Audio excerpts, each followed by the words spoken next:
असे हाक ऐकू आले आणि वैकुंठातून माता लक्ष्मी बाहेर आल्या. माता लक्ष्मीने पाहिलं, या या या नारद मुनी या, म्हणले या, वैकुंठात स्वागत आहे तुमचं, बऱ्याच दिवसात येणं केलं.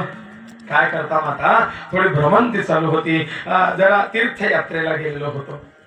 बरं बरं, बरेच दिवस झाले आज वैकुंठात यायला, म्हणलं आज पहिल्यांदा झालो. या या, थंडीचे दिवस आहे, छान पैकी मेथीचे लाडू केलेले आहेत, घ्या जरा चव माझ्या हातच्या लाडूची. तुम्हाला असा लाडू कुठेच खायला मिळणार नाही, आत्ताच केलेले. सांगा बरं कसे झाले.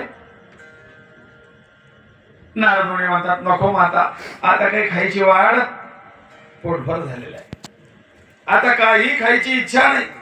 अहो म्हणले नारद मुनी, छान सुका मेवा घालून केलेले चांगल्या गावरान तुपातले लाडू आहेत, असे कधी खायला मिळतील का तुम्हाला कुठे. म्हणले नाही. म्हणले माता, खरं तर सांगू, आता काही खायची इच्छाच नाही, फार अमृतापेक्षाही सुंदर असं जेवण झालेलं आहे. म्हणलं असं.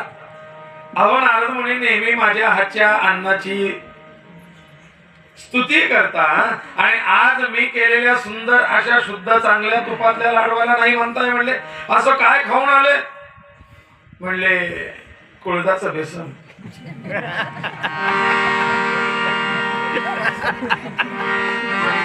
नागलीची भाकरी. म्हणजे आता काही खायची इच्छा नाही. नारद मुनीने म्हणले, का हो कुठे जेवले. खाली गेलो होतो पृथ्वी तलावरती आणि अत्रि ऋषींच्या अनुसया मातेच्या आश्रमामध्ये आज अन्न ग्रहण करण्याचा योग आला. ती कुटिया आहे, पण त्या कुटियेमध्ये स्वर्गाच्या अमृतापेक्षा गोड अन्न मिळत आहे आणि आज मला तो जेवण्याचा योग आला. बरं बरं, असं काय आहे तिथे. म्हणले काय माहिती नाही, पण त्या मातेच्या हाताला वात्सल्य भाव आहे, प्रेम भाव आहे आणि तिच्या प्रेममयी अमृतमयी अशा प्रेममयी आणि अमृतमयी हाताने वात्सल्य भावनेने जे काही अन्न वाढलं गेलं त्या मिरचीला सुद्धा गोडवा होता. म्हणले नारद मुनींच्या तोंडून स्तुती ऐकल्यानंतर आता श्री स्वभावच येतो. एकाची स्तुती ऐकली का दुसरीला आनंद होतो. तसं लक्ष्मीला आनंद झाला आणि लक्ष्मीने सांगितलं असं. बरं म्हणले, कोण आहे ती, काय नाव सांगितलं. म्हणले अनुसया माता. बर बर बर, पाहते म्हणले काय असेल ते. इकडून नारद मुनी निघाले वैकुंठातून आणि कैलास पर्वतावरती गेले. कैलासावरती गेल्यानंतर तिकडे पार्वती माता होत्या आणि पार्वती मात्यांनी छान नाश्त्यासाठी पोहे केलेले होते. या या या नारद मुनी, माझ्या हातचे जरा पोहे तरी खाऊन पहा. नारद मुनी म्हणतात, नको माता, आज काही खायची इच्छा नाही. म्हणले का. अहो म्हणले भूतलावरती गेलो होतो, अनुसया मातेच्या हातचं जे काही जेवण केलंय त्याच्यामुळे आता 8 दिवस जेवायची इच्छा नाही. म्हणले असं काय आहे त्याच्यामध्ये. म्हणले ते विचारू नका, आता वैकुंठात सांगून आलेलं आहे, अमृतापेक्षाही गोडवा ते अनुसया मातेच्या हाताला आहे. म्हणले बरं बरं बरं. अहो या भूतलावरती श्रेष्ठ श्री, सर्वात श्रेष्ठ आणि पातिव्रत्याचं पुण्य जिच्या गाठीशी तिच्या हाताला अन्नपूर्णेसारखी चव आहे. म्हणले असं. मी साक्षात अन्नपूर्णा असल्यावर. म्हणले हो माता, आजपर्यंत मला तिच्या हातच्या सारखी चव नाही मिळाली. म्हणले इकडे आता कैलासात सुद्धा खरबदल खरबदल खरबदल व्हायला लागलं. इकडून ते निघाले ब्रह्मलोकात गेले. ब्रह्मलोकामध्ये सुद्धा ब्रह्मदेवाच्या ब्रह्माणी त्यांना सुद्धा असंच पद्धतीने सांगितलं. त्यांचं सुद्धा जेवण नाकारलं. अहो म्हणले नारद मुनी, आज खरोखर तुम्ही जेवणाला नाही म्हणताय. म्हणले नाही माता, आता तुमच्या हातची पुढी नाही. काय झालं असेल. या तिघांचे एकमेकाला फोन. कहो म्हणले आज तुमच्याकडे नारद आले होते. म्हणले हो. म्हणले मग खाल्ले पिल्ले का. अहो चहा सुद्धा घ्यायला तयार नव्हते ते एकदम. ते म्हणले की आज काहीच नको. म्हणले असं त्याने कुठलं नाव सांगितलं? म्हणजे भूतलावरती कोणी अनसुया राहते तिचं नाव सांगितलं. हो आम्हाला पण ते सांगितलं. कोण आहे बरं ही? म्हणजे कोणीतरी पतिव्रता. अहो म्हणजे आपल्या स्वर्गातल्या आपल्या तिघ पतिव्रत्यांपेक्षा, तिघ स्त्रियांपेक्षा श्रेष्ठ अशी पतिव्रता कोणी आहे? आपल्यापेक्षा श्रेष्ठ स्त्री कोणी आहे? म्हणजे का माहिती? पण नारद मुनींनी तर नाव सांगितलं. म्हणजे येऊ दे यांना, समाचार घेतेच जरा यांचा. आणि मग वैकुंठामध्ये, आज वैकुंठामध्ये ये रमापती सांगते कृती, म्हणले चला हो नाथ फिरायला, आकाश गंगा फिरायला. लक्ष्मी माताने घरी आल्याला विष्णू सांगितलं, म्हणले का हो बरेच दिवस झाले कुठे फिरायला नेलेलं नाही, आपल्याला फिरायला जायचं. म्हणले कुठे? आज अचानक असं वारं कसं काय आलं? नाही म्हणले तुम्ही कडे सतत हे बाहेरच्या कामामध्ये असतात, आम्हाला घरी घरी बसून कंटाळा येतो, आपल्याला जरा भूतलावरती जायचं. म्हणले काय विशेष असं तिथे? काही काय पाळणा आलेला आहे, यात्रा आहे, जत्रा आहे का काय आहे? नाही म्हणले काही नाही, ती भूतलावरती अनुसया नावाची कोण आहे ना, ती सती आहे म्हणे, तर जरा तिची परीक्षा पाहायला जायचं आहे. म्हणजे असं सतीची परीक्षा पाहू नये, निदान स्त्रीने तरी स्त्रीचा मत्सर करू नये. म्हणले मग असं सरा तुम्ही जा, आणि कोण आहे ती सती, खरंच तिच्या सतीत्वाचं सतीत्व आहे का याच्याबद्दल जरा समाचार घ्या आणि परत या. आणि समाचार घेताना खरोखर परीक्षा घेऊनच या, तरच घरी या. संध्याकाळचं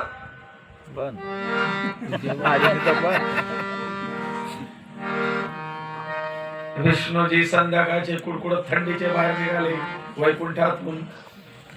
तेवढ्यात तिकडून महादेव येताना दिसले.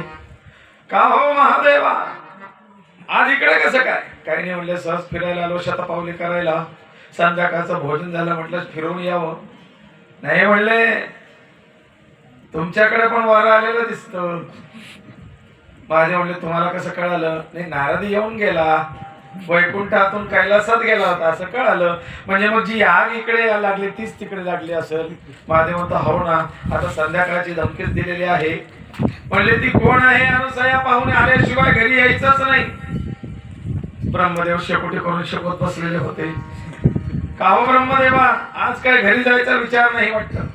ब्रह्मदेव म्हणता नाही, थोडस जरा कंटाळाला म्हणून बाहेर आलो. म्हणले आमची पण तीच गत आहे, चला. तुम्हाला भूतलावरती जायचं दिसतं. म्हणले हो ना, काय करता? नारद मुनीने सगळे कळ लावलेली आहे. बरं चला, आपण त्यांच्या म्हणण्याप्रमाणे करूया. पाहू तर खरी. आता सती अनुसया कोण आहे आपल्याला माहिती आहे, पण यांना नाही ना माहिती. तिघ देव आणि नेमके मार्गशीर्ष महिना निवडलेला आहे बघा देवाने. मार्गशीर्ष महिना कोणाचा आहे, कोण आहे माहिती का? मार्गशीर्ष महिना आहे ना, कोण आहे? मासाणाम मार्गशीर्षोहम. गीतेमध्ये विभूती योग सांगताना भगवान श्रीकृष्ण सांगतात 12 महिन्यामध्ये मार्गशीर्ष महिना म्हणजे मी स्वतः विष्णू. मार्गशीर्ष महिना म्हणजे स्वतः भगवान महाविष्णू. हा विष्णूचा महिना आहे. आणि या महिन्यात भगवंताने जन्म घेण्याचं निश्चित केलं. मार्गशीर्ष महिन्यात ते चतुर्दशीच्या दिवशी भूतलावरती आले. अनुसयाचा आश्रम पाहिला आणि या त्रिदेवांनी भरदुपारी दुसऱ्या प्रहरी म्हटलेलं आहे ना, जन्माला दुसरा प्रहर. आता दुसऱ्या प्रहराच्या नंतर ह्या लीला सुरू झाल्या. आता एक प्रहर किती तासाचा? एकूण दिवसामध्ये 24 तासात किती प्रहर?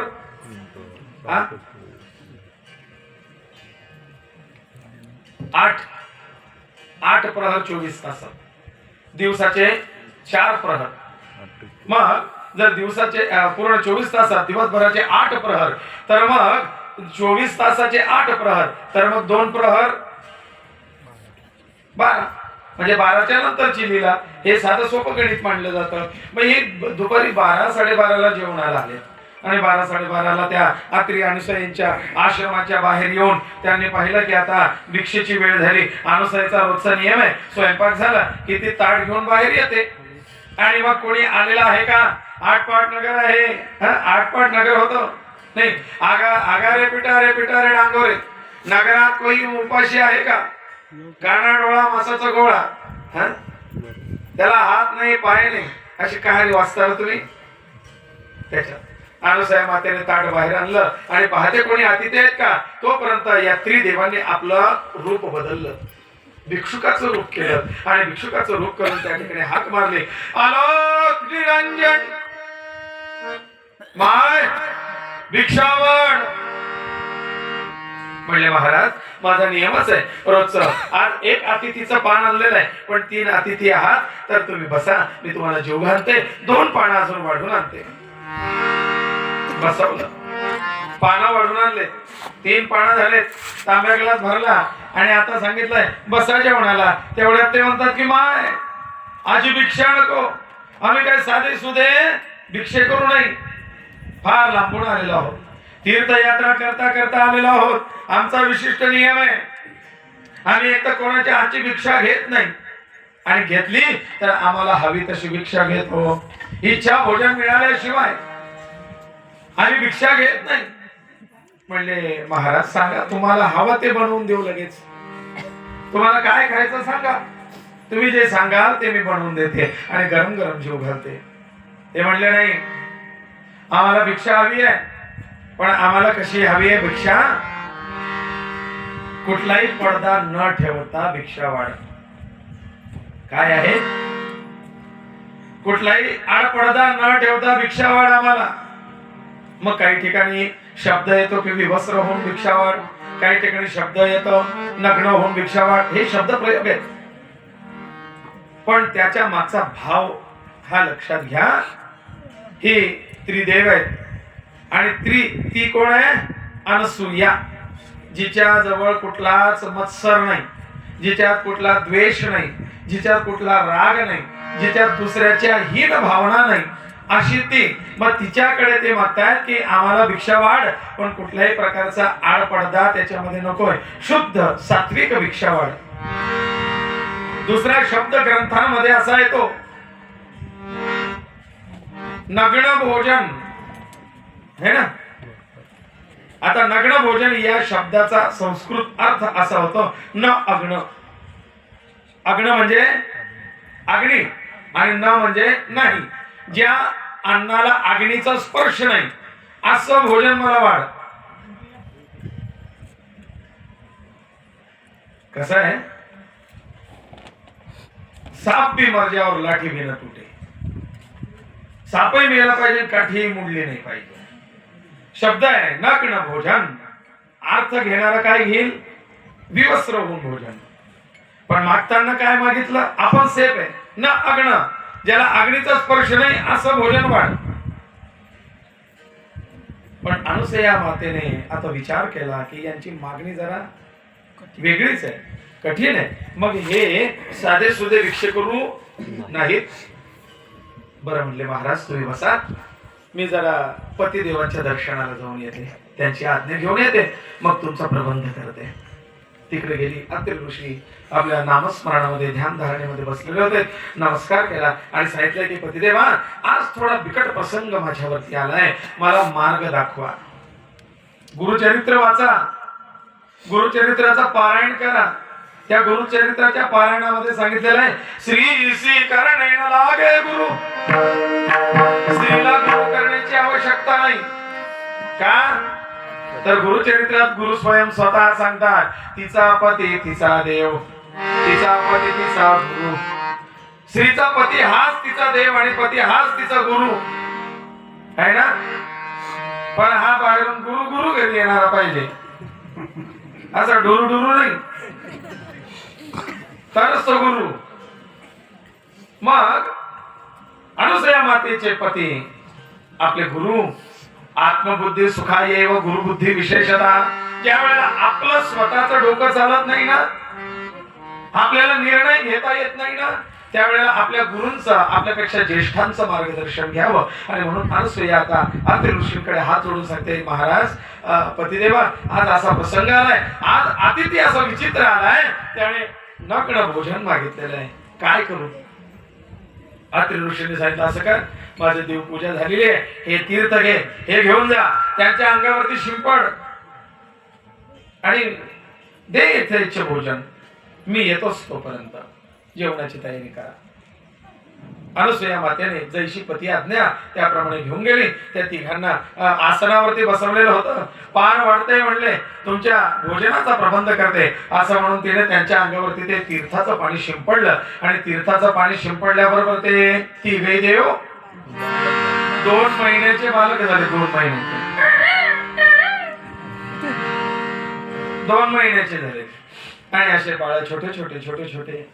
आणि मग या बाळांना अनुसूया मातेने आपलं स्तनपान करवलेलं आहे. म्हणजे त्या बाळांना पाहून अनुसूया मातेला पाना फुटला है ना. वास्तविक अनुसूया मातेला पहिलं संतान नव्हतं. मग अनुसूया मातेला पाना फुटला आणि अनुसूया मातेने या तिघही बाळांना स्तनपान करून पाळण्यात टाकलं. तोपर्यंत अत्रि ऋषी आले आणि अत्रि ऋषीने पाहिलं. म्हणले, हे बाळा, म्हणले तुमच्या तीर्थाचा परिणाम, तुमच्या तीर्थामुळे. मला वाटलं म्हणले तू पाळणा घरच उघडलं का काय, दुसऱ्याचे सांभाळायचे नाही. म्हणले आपल्याच आहे, तुमच्या तीर्थाचा परिणाम आहे. त्या अतिथीचे झाले. असू दे असू दे, काय हरकत नाही. तोपर्यंत इकडे आता पृथ्वी तलावाचं स्वर्गातलं अंतर बरंच. मग इकडे तोपर्यंत 2 दिवस झाले, 8 दिवस झाले, 15 दिवस झाले, हे काही अजून घरी आले नाही. मग बाहेर बोलावलं, पाठवलं. म्हणले का हो, तुम्हाला आमचे हे दिसले का? नाही, त्या दिवशी शेकोटीवर शोकत होते तेवढेच, त्याच्यानंतर काही नाही. मग गेले कुठे? आणि नारद मुनींना फोन केला. नारद मुनींना विचारला, म्हणे मुने तुम्हाला आमचे हे दिसले का? म्हणले माता त्यांची काय आता वाट पाहू नका, ते काय परत येणार नाही. म्हणले का? म्हणले तुम्ही एवढी दमबट्टी भरली घरी, ते घर सोडून निघूनच गेले डायरेक्ट. अहो म्हणले पण कुठेतरी गेले असते ना, हात जोडून पाया पडून त्यांना घरी यायला विनंती करते. आता नाही बोलणार तसं, पण मग त्यांना काम सांगितलं होतं थोडंसं पाहू. नाही म्हणले त्याच कामासाठी गेलेत, पण आता परत येणार नाही. मी तुम्हाला सांगितलं होतं ती बाई साधी सुधी नाहीये, ती पतिव्रता आहे. तिची परीक्षा घ्यायला जाऊ नका, तुम्ही तिच्या नादी लागू नका, उगाच कशाला तिचा हेवा दावा करायचा. म्हणले मग काय? म्हणले तुम्ही तिच्या घरी जा, आपण जात नाही, तुम्हीच जा, तुम्हीच पहा आपल्या डोळ्याने. ही याची दे, ही याची डोळा. तिघींनी एकमेकींना फोन केले आणि पृथ्वी तलावरती जायचा दिवस ठरला. त्या तिघही त्या भूतलावरती आल्या. अत्रि ऋषींच्या अनुसूया मातेच्या आश्रमाजवळ आल्यात आणि पाहतात की आमचे पतिदेव कुठे आहेत का, कुठे बसलेत का, पण कुठेच काही दिसेना. मग शेवटी घरात आहेत का? ही घराबाहेर निघू देत नसेल म्हणून घरात खिडकीतून डोकावून पाहिलं तर घरात सुद्धा तिघ देव काही दिसेना. पण पाळणा बाकी दिसला. या 3 पाळण्यामध्ये 3 बाळ झोपत होते. आता इकडून पहा तिकडून पहा. अनुसूया मातेला वाटले हे का पोरं धरणार बाई आले काय? म्हणले हे बाई कोण आहे तुम्ही आणि आमच्या घरात असे इकडून तिकडून डोकावण्याचा प्रयत्न, काही हवाय का तुम्हाला? म्हणले हो ना. काय हरवलंय? म्हणले आमचा नवरा हरवलाय. म्हणजे मग पोलीस स्टेशनला जाय ना, आमचे पती हरवलेले आहेत. बातमी दे. इथं कशाला आले? नाही म्हणले ते तुमच्याच कडे आले होते.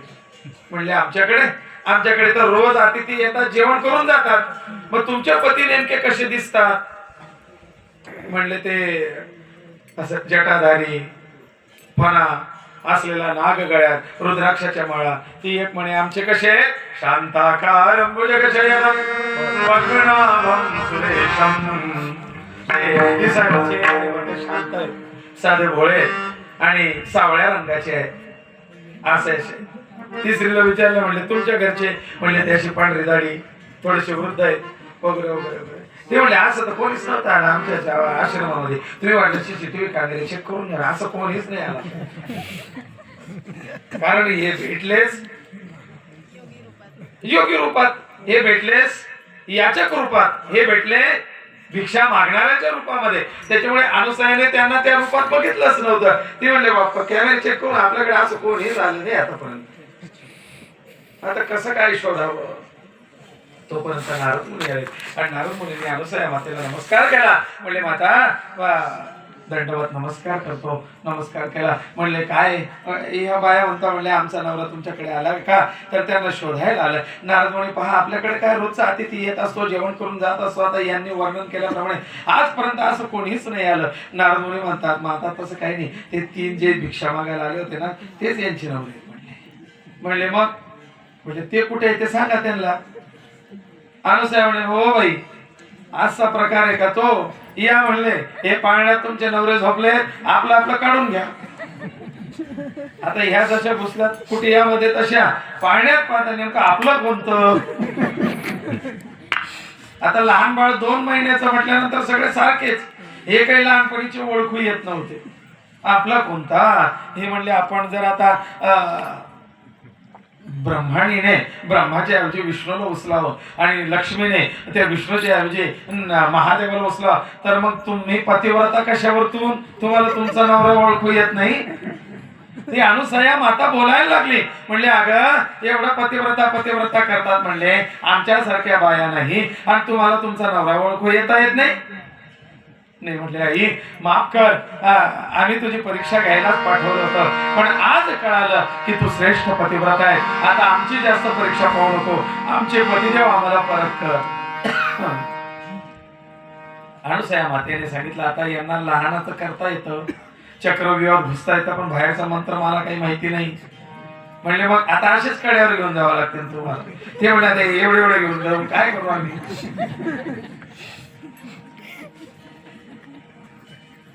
मग अत्रि ऋषी आले, अनुसया मातेने सांगितलं, म्हणले देवा बघा पतिदेवा, ह्या 3 स्त्रिया आल्यात, वैकुंठातून लक्ष्मी आले, कैलासातून पार्वती माता आली, ब्रह्मलोकातून ब्रह्मणी आलेली आहे, आणि यांना आपले पती परत पाहिजे. आता ते तर आपले बाळ झालेले आहेत, आता कसं काय यांना पती परत द्यावा? अत्रि ऋषीने सांगितलं काळजी करू नको, त्यांचा पती आहे त्यांना परत दे. तीर्थ घेतलंय, ते 3घांवरती शिंपडलंय, आता त्यांचं पुन्हा त्रिदेव तयार झालेत. त्रिदेव हात जोडून उभे आहेत, म्हणले अत्रे आणि अनुसया माता तुम्ही खरोखर धन्य आहात, तुम्ही समर्थशाली आहात. पत्नीच्या सांगण्यावरतून आम्ही तुमची परीक्षा घेण्याला आलो होतो. आम्हाला माहितीये तुमचा अधिकार काय, पण या स्त्रियांना तुमचा अधिकार कळावा याकरता ही सगळी लीला करावी लागली होती. पण अनुसया मातेने सांगितले देवा एक क्षणभर का होईना, एक पलभर का होईना तुम्हाला दूध पाजण्याचं सौभाग्य मला प्राप्त झालं, मातृत्व दिलं, वात्सल्य भाव निर्माण केला, आणि लगेच निघून जाणार. देवा मला तुमची आठवण येईल, एक पुत्र रूप मी तुम्हाला बघितलं होत आहे. आता या त्रिदेवांना पुत्र रूपात माझ्यासारखेला हे पुत्र सौभाग्य केव्हा प्राप्त होणार? त्यावेळेला या त्रिदेवाने सांगितले की आई काळजी करू नकोस, आमच्या त्रिदेवांचे पुत्र स्वरूपामध्ये अंश तुझ्या जवळ राहतील.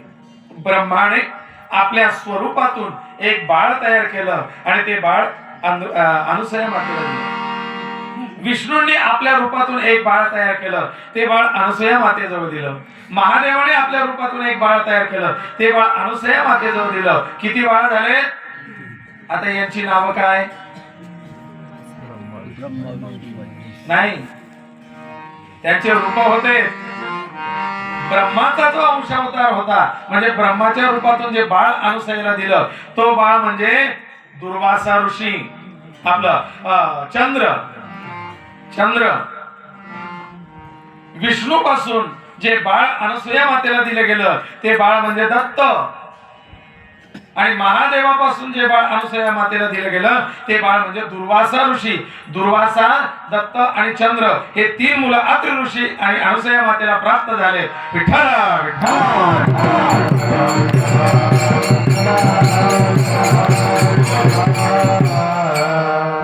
आणि हे 3 मुलं आता महादेवाचा अवतार असल्यामुळे महादेवाचा कोप दुर्वासांमध्ये होता, रागीट. ब्रह्मदेवाचं अमृततुल्य स्वरूप हे चंद्रामध्ये आहे, शीतल, आणि नारायण स्वयं दत्त स्वरूप आहे. पण हे 3 वेगवेगळे जरी असले तरी जगाच्या समोर या 3 देवांचे 3 गुण एकत्र दाखवण्याकरता एक कल्पना फक्त आखली गेली, एक चित्र तयार केलं गेलं या 3 देवांच्या रूपाचं. म्हणून याला त्रिदेव किंवा 3 मुखांचा असा तो दत्त म्हणून मानला गेला. जो अभंग आपण जन्माच्या वेळेला प्राप्त होत असतो त्या अभंगाचा उल्लेख करूया आणि या ठिकाणी कीर्तनाच्या विरामाकडे जाऊया. 3 शिरे 6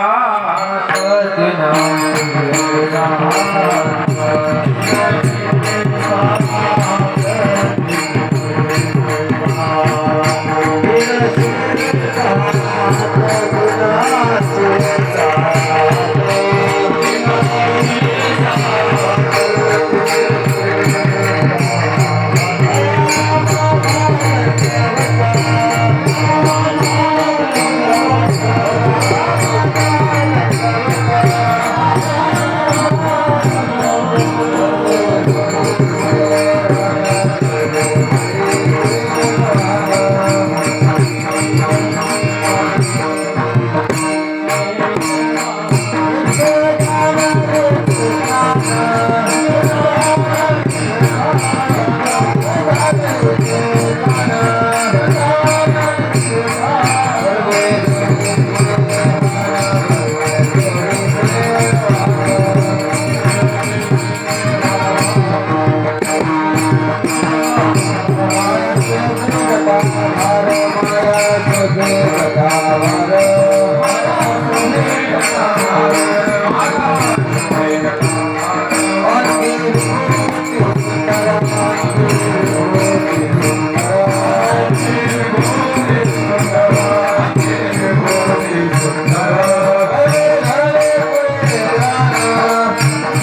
बालकांचं दत्त हे स्वरूप संतांनी आपल्या पुढे मांडलं. या तीन बाळांचं एक रूप दाखवलं की एक ब्रह्माचं मुख, एक विष्णूचं मुख, एक शिवाचं मुख आणि यांचे हात सहा.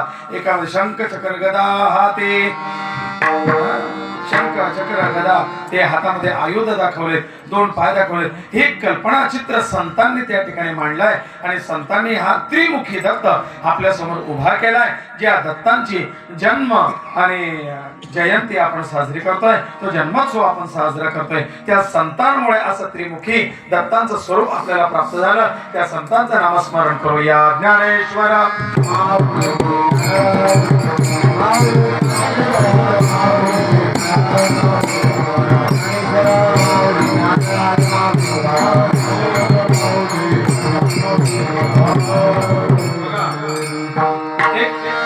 महत्वाचा गुण तुम्हाला सांगतोय आणि या कीर्तन सेवेला विराम देतो. दत्त हे तत्व असं आहे, हे सगळ्या संप्रदायामध्ये दत्त म्हणजे गुरु तत्व. सगळ्या संप्रदायात, सगळ्या धर्मात गुरुला मान्यता आहे. म्हणून दत्त गुरु यांना एक विशेष महत्व आहे. दत्तांमध्ये एक वेगळं वैशिष्ट्य असं आहे की कुठल्याही देवाची वृक्ष स्वरूपामध्ये पूजा करत नाही. कुठल्याही देवाची, आता महादेवाची पूजा करायची, महादेवाची मूर्ती गावात नाही, महादेवाची पिंड नाही, मग कोणत्या झाडाची पूजा करा म्हणजे महादेवाच्या पूजेचं फळ मिळेल?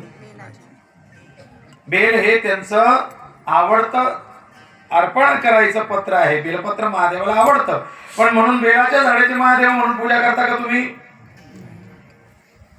मग विष्णूची कोणत्या झाडाची पूजा करावी? तुळशी पत्र विष्णूला प्रिय आहे, पण म्हणून तुळशीची विष्णू म्हणून पूजा होईल का? पण एकमात्र दत्त हे एक असं तत्व आहे की औदुंबर वृक्ष रूपामध्ये दत्ताची पूजा होत असते. दत्त म्हणजे औदुंबर आणि औदुंबर म्हणजे दत्त. हा एक दुसरं रहस्य. कोणत्याच देवाच्या पादुका पूजन होत नाही. महादेवाच्या पादुका पाहिल्या का? विष्णूच्या पादुका, गणपतीच्या पादुका, पण दत्तांच्या मूर्तीपेक्षा पादुकांना जास्त महत्व आहे. गाणगापूरला जा, नरसोबावाडीला जा, आणखीन दत्त शिखराला जा, गिरनारला जा, सगळ्या ठिकाणी दत्तांच्या पादुका आहे. आणि म्हणून सगळ्या देवांचं स्वरूप आहे मूर्ती, पण पादुका रूपामध्ये नाही, पण दत्त हे पादुका स्वरूपामध्ये, हे त्यांचं महत्व आहे. आणखीन दत्त याच्यातले ह्या काही वैशिष्ट्यपूर्ण गोष्टी आहेत म्हणले. आणि म्हणून हे दत्त तत्व, हे गुरुतत्व आपल्याला समजून घ्यायचंय. हे संतांनी आपल्या पुढे मांडलं. म्हणले दत्त ज्यांना कळाला त्यांना गुरु कळाला. कारण दत्त म्हणजे देणारा आहे. दत्त हा कोणाला मारण्याकरता अवतार झाला नाही, तारण्याकरता अवतार झालेला आहे. दत्तांचे प्रमुख 3 शिष्य झालेले आहेत.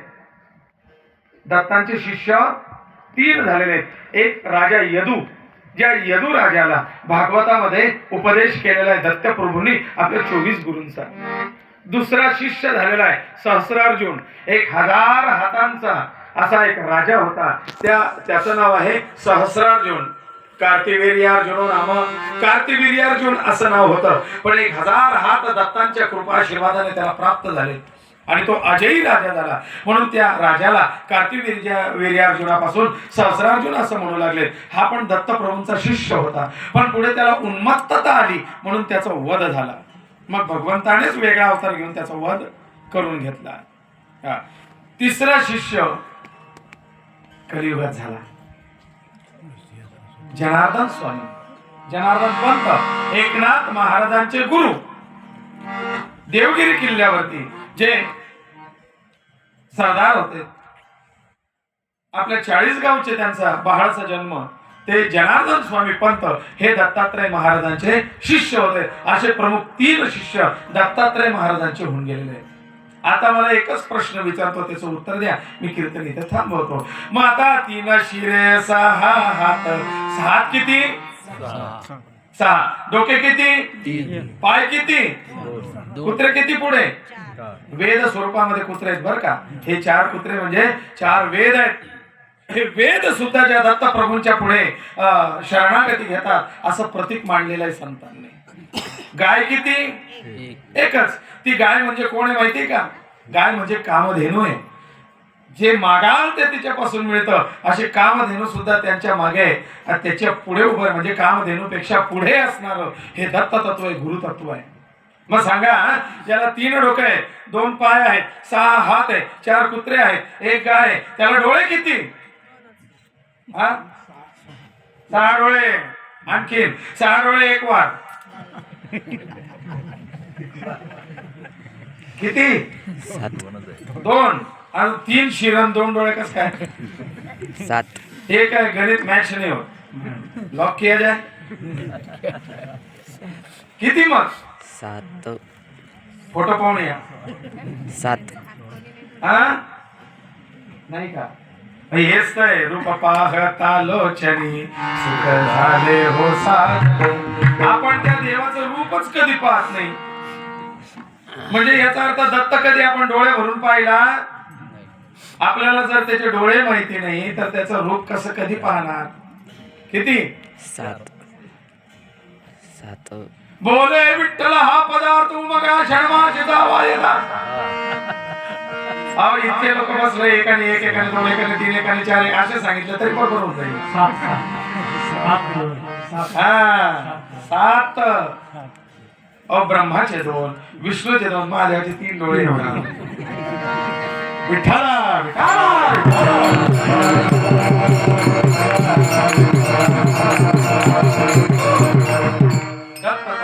कुठलंही तत्व उपासना करा, गुरु करा, पण एवढे बारकाईने करा. खाना छान कर, गुरु करणार पहचान कर. ते परीक्षा घ्या, परखा, व्यवस्थित निरखा आणि मग त्याचा स्वीकार करा. आपल्याला त्याचं स्वरूपच अजून कळालं नाही तर ते तत्व कधी कळणार आहे? अशा कित्येक दत्त पौर्णिमा आपण केल्या तरी सुद्धा ते समजणार नाही. म्हणून आधी दत्त तत्व समजावून घ्या. हे दत्त तत्व समजण्याकरता आपण या ठिकाणी सगळे एकत्र आलेलो आहोत. आता याप्रमाणे दत्त प्रभूंची कृपा तुम्हा संपूर्ण तिळभाट या ग्रामवासियांवरती हो. ज्या काकाश्रींमुळे, पुंडलिक काकांमुळे आम्हाला हा योग आला, त्यांचे शतशः या ठिकाणी आभार. समस्त ग्रामवासी वेळेपेक्षा कीर्तन जास्त चाललं पण एकाने सुद्धा हू केलं नाही सू केलं नाही. टाचणी पडेल तरी आवाज येईल एवढी शांतता ठेवली. खरोखर तुमची श्रवण भक्तीला माझा साष्टांग दंडवत. बऱ्याच ठिकाणी भजनी मंडळ सुद्धा असं सुळबुळ करतो, ठेवू का जाऊ. पण तुम्ही सुद्धा वेळ जास्त झाली तरी सुद्धा कुठल्याही प्रकारे आडवेळे न घेता श्रवणामध्ये आणि भजनामध्ये पूर्ण साथ दिली. याबद्दल तुम्हाला भजनी मंडळींचे सुद्धा फार फार धन्यवाद आणि व्यासपीठावरतून खूप खूप आशीर्वाद. माझ्या बरोबर आलेले माझे दोघं साथीदार गायनाचार्य आहेत आमचे शुभम दादा, शुभम महाराज आणि हे आमचे छोटे कलाकार, बाल कलाकार. मला माहिती नव्हतं छोटा पॅकेट बडा धमाका एवढा असलं बा, कारण पहिल्यांदा झाले ते आहे ना. काय नाव दादा? ईशान. वा वा, ईशान. ईशान म्हणजे महादेव. ईशान दादा मृदुंग वादक आणि शुभम दादा गायनाचार्य हे दोघं कलाकार माझ्या सोबत आले. कारण कालच माझी नुकती भागवत कथा आटोपली आणि लगेच इकडे यायचं होतं. काकाने सांगितलं तुमचे आणखीन कोणी साथीदार असेल तर घेऊन या, तेवढंच आणखीन मजा वाटेल. पण मला तर इकडचं संबळचं गाणं फार छान संबळवरती हरिपाठ पहिल्यांदा ऐकला आणि छान वाटलं बरं का. आमचे महाराज सुद्धा तिकडे त्याच्याबरोबर तालावर म्हणत होते. छान म्हणणी आहे तुमची. एवढे सुंदर कलाकार छोट्याशा गावामध्ये सुंदर कलाकार आहेत. ज्यांनी माझा आवाज तुमच्यापर्यंत पोहोचवला त्या साऊंड सिस्टीममध्ये दादा त्यांना सुद्धा खूप खूप धन्यवाद. आमच्या बाल कलाकारांना धन्यवाद. सोबत आलेले आमचे जोशी काका दोघं सदैव पितृतुल्य आशीर्वाद त्यांचा आमच्या सोबत असतो. त्यांना खूप खूप धन्यवाद. इथपर्यंत वेळेत आणलं आमचे गाडी चालक सुदर्शन चक्रधारी त्यांना सुद्धा धन्यवाद. आमचे शेखर दादा त्यांचा आग्रह फार होता जावई बा तुमच्या गावचे 6 महिन्यापासून आमंत्रण होतं. तेवढ्याकरता मला 7 दिवसाची भागवत कथा पुढे ढकलावी लागली. पण कीर्तनाला तुम्हालाच यायचा असा आग्रह त्याचा होता आणि म्हणून आज तुमच्या त्या शब्दातून उतराई झालो. घडलेली तोडकी मोडकी सेवा या ठिकाणी सादर करण्याचा प्रयत्न केला. काही चुका झाल्या असतील तर त्या पदरात घ्या आणि जे काही या ठिकाणी दत्त तत्व सांगण्याचा प्रयत्न केला हे दत्त तत्व समजून घ्या. आपल्याला नाही कळालं तर आपल्या गुरूंकडनं समजून घ्या. गुरूंना शरण जा. कारण हेच तुकोबा आहे आपल्या अभंगाच्या 4थ्या चरणात सांगताय की आपण भैरवीत घेऊ है ना.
आ